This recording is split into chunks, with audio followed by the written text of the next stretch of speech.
नहीं पता। वो है एनलाइटेंड एरिस्टोक्रेसी। ये इस्लाम की सबसे बड़ी देन है, एनलाइटेंड एरिस्टोक्रेसी।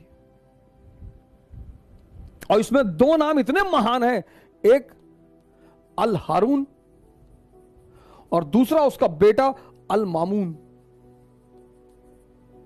सर पढ़िए कभी इनके बारे में। 90% मुसलमान औरंगजेब का नाम जानते हैं, इन लोग का जानते ही नहीं। औरंगजेब बड़ा बढ़िया आदमी था, चच्चा थे तुम्हारे ना। भाई साहब वो महान आदमी था, हाँ बहुत महान था। एक बार आसमान में से उंगली डाल के छेद कर दिया था, वो बाद में नासा वालों ने भरा। ये इन्होंने एक डिपार्टमेंट बनाया सर बगदाद में, बैतुल हिकमत। पर मुसलमानों से कुछ बोल दो, नाराज हो जाते हैं। संगी है, संगी संगी संगी है ये। हाँ, बैतुल हिकमत सबको बुलाया सर, पूरी दुनिया के विद्वानों को। ये इस्लाम की राजनीति को सबसे बड़ी देन है। कैलिफ सिस्टम, जो आदमी एनलाइटेंड होगा वो स्पिरिचुअल हेड होगा और वही पॉलिटिकल हेड होगा। हजरत अबू बकर, हजरत उमर, उमर साहब की कहानियां सुनो सर। मुसलमान इसी को भूल गया। नेता चुनो सर, तुम दलित नेता चाहते हो ना, दलित नेता चुनो, अंबेडकर जैसा चुनो, कोई हारून जैसा चुनो। पढ़ो इस आदमी का इतिहास, लिटरेचर में कंट्रीब्यूशन, साइंस में कंट्रीब्यूशन, डेवलपमेंट में कंट्रीब्यूशन, पॉवर्टी में कंट्रीब्यूशन। नहीं नहीं, वो आरएसएस वाले जो है मुसलमानों के पीछे 2014 में आए, 2014 में आए। उससे पहले की कंडीशन देख लो, सच्चर कमेटी की रिपोर्ट। अरे नहीं, वो आप नहीं समझ पाएंगे। और 1870 में एक किताब आई हिंदुस्तान में, द इंडियन मुसलमान, बड़ी इंपॉर्टेंट किताब, द इंडियन मुसलमान। और इस किताब जो है, इस किताब ने कहा कि 80% मुसलमान इस देश में पिछड़े हुए हैं, गरीब हैं। 80%? 1870 में तब तो आरएसएस नहीं थी, तब तो मोदी नहीं था, तब तो बीजेपी नहीं थी। 1206 से लेकर 1707 भारत में राजा कौन है? मुसलमान। इल्तुतमिश, बलबन, अलाउद्दीन खिलजी, मोहम्मद बिन तुगलक, फिरोज शाह तुगलक, बाबर, हुमायूं, अकबर, जहांगीर, शाहजहां, औरंगजेब।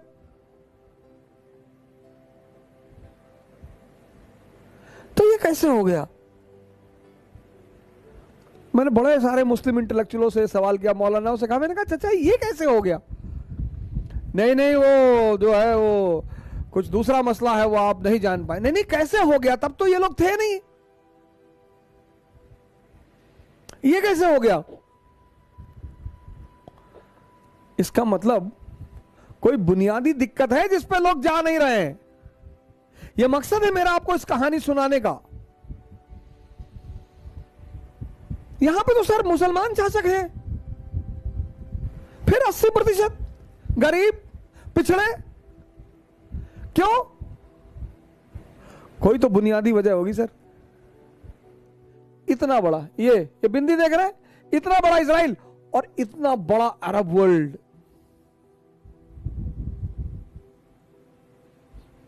सर आपको शायद ही ये बिंदु दिखाई पड़ रहा हो। इतना बड़ा इजराइल और इतना बड़ा अरब वर्ल्ड। दुस्साहस देखिए इनका। आपको ये आकर्षित नहीं करता? आपको इनसे सीखने का मन नहीं करता? गाली देना किसी समस्या का समाधान नहीं है। हमारे बड़े सारे मुस्लिम भाई हैं, उनको मैं देखता हूं किसी को तुरंत गाली देने लगते हैं। तारिक फतेह चोर है, अच्छा क्यों? वो आर्रा का एजेंट है, अच्छा हिंदुस्तानियों का एजेंट है, तो क्यों नहीं बहस करते उससे जाकर? करो, उसको साबित करो कि तुम गलत हो, उसको बुलाओ किसी मजलिस में, उसके तर्कों को काटो। नहीं नहीं, वो शैतान का आदमी है, शैतान इबलीस का आदमी। और जब भी तुम किसी को गाली देते हो तो एक बात तो स्पष्ट हो जाती है कि तुम उससे मुकाबला करने में सक्षम नहीं हो। Whenever you are abusing someone, then it is explicitly clear, that you are not in a situation to compete with that person. पूरी दुनिया की अर्थव्यवस्था यहूदियों के हाथ में है सर।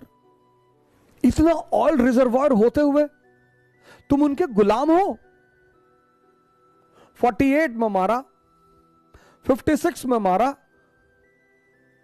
यम किप्पुर के वॉर में मारा, 6 डेज वॉर में मारा, तुम्हारे घर में घुसकर तुम्हारा बेड़ा उड़ा देते हैं, स्विस कैनाल पे कब्जा कर लेते हैं, इजिप्ट की एयरफोर्स पूरी उड़ा देते हैं।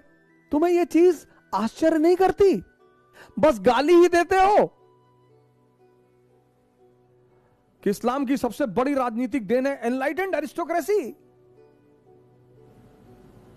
एनलाइटेंड एरिस्टोक्रेसी, उसमें जिन्ना जैसे लोग कहीं नहीं बैठते सर, वो बैठते ही नहीं। इस्लाम की जो सबसे बड़ी राजनीतिक देन है वो है एनलाइटेंड एरिस्टोक्रेसी। और सर इस्लामिक स्टेट ने इतनी यूनिवर्सिटियां खोली, इतनी वर्ल्ड फेमस सर, 5-6 नाम तो मैं आपको गिना देता हूं। Baghdad, Cairo, Barcelona, Seville, Damascus, ये सब फेमस इस्लामिक यूनिवर्सिटियां थी। रेनेसांस की जो पृष्ठभूमि बनी ना सर, वो इन्हीं यूनिवर्सिटियों में बनी सर। इन यूनिवर्सिटी में पढ़ने के लिए लोगों का सपना होता था कि हम इन यूनिवर्सिटियों में पढ़ें। अगर इस्लाम का इतिहास देखा जाए 8th सेंचुरी से 15th सेंचुरी, और सुप्रीम अचीवमेंट सर, गाइडेंस इतनी जबरदस्त, एनलाइटेंड एरिस्टोक्रेसी। राम एनलाइटेंड है, मोहम्मद एनलाइटेंड है, गुरु गोविंद सिंह एनलाइटेंड है। औरंगजेब ने पूछा आप संत हैं, आपने हथियार उठा लिया, क्यों? और ये आप दाढ़ी और बाल क्यों रखते हैं बड़े बड़े सन्यासियों की तरह? बोले हम सेंट वॉरियर्स हैं, हम धर्म के लिए लड़ते हैं। धर्म मतलब सिखिज्म नहीं, धर्म मतलब मानवता। इस्लाम जब पैदा हुआ पूरी दुनिया में अंधेरा था, पूरी दुनिया में। आप कभी इस्लाम की हिस्ट्री पढ़ो, यूरोप औरतें जलाई जा रही थी विच हंटिंग के नाम पे, विच हंटिंग। हिंदुस्तान सती प्रथा, चीन में तो लड़कियों को ऐसे ही मार डालते थे। पूरी दुनिया में अंधेरा, और उस अंधेरे में मोहम्मद साहब लैंप लेकर खड़े हुए। इस्लाम, प्रेम, मैसेज। हुजूर साहब गुजरते थे एक रास्ते से, कोई महिला उनके ऊपर डेली कूड़ा फेंकती थी। हमारे आपके ऊपर फेंक दे, हम तो गोली चला दे तुरंत कि वह कूड़ा फेंकोगे, वो भी हम मतलब मैं, वाजीराम के टीचर, इतनी औकात तुम्हारी? पैगंबर, हम तो उसके सामने कुछ है ही नहीं। पैगंबर, मालिक का सीधा हाथ है उस आदमी के सर पे। एक दिन उस महिला ने कूड़ा नहीं फेंका, वो मकान के अंदर गए, पता किया कि मोहतरमा कहाँ है, पता चला बीमार है। गए, हालचाल पूछा, कहा मालिक से दुआ करूंगा कि आप जल्दी ठीक हो जाए। ये है, ये हमसे लोग पूछते हैं, मैं मेडिवल इंडिया पढ़ाता हूं, लोग मुझसे पूछते हैं इस्लाम इतनी ऊंचाई पे कैसे था, मुसलमान इतनी ऊंचाई पे कैसे थे? स्पेन से लेकर चाइना सी, कैस्पियन से लेकर हिंदुस्तान, पूरे इलाके में मुसलमानों का कब्जा। क्यों? क्योंकि वो अपने उस वक्त पैगंबर को समझते थे कि जीतने के सिद्धांत क्या है। जीतना तलवार से नहीं, तलवार से तो लूटा जाता है। चोर किस चीज का इस्तेमाल करता है? तलवार का। ये मैसेज है, मैसेज। इकरा शब्द फैजल साहब ने लिया कि सर हम तो अपनी इंस्टीट्यूट का नाम इकरा रखेंगे। मैंने कहा बिल्कुल। मैंने कहा, इन्होंने मुझसे पूछा कि हम इंस्टीट्यूट का नाम क्या रखें? हमने कहा इकरा रखो, बड़ा अंधेरा है दुनिया में। इकरा मतलब पढ़ो। आज सबसे ज्यादा एजुकेशन में हिंदुस्तान में कौन पिछड़ा? मुसलमान। पैगंबर हमारा कह रहा है, हमारा वो हम सब के पैगंबर है, किसी खास विशेष के नहीं है। वो कहता पढ़ो, समझो।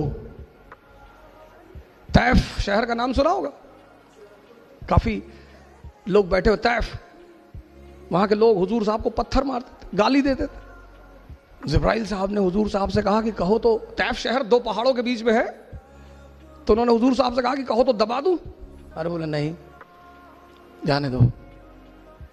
ये लोग ये जो मुझे पत्थर मार रहे हैं ना, किसी दिन यही हमारे पैरोकार होंगे।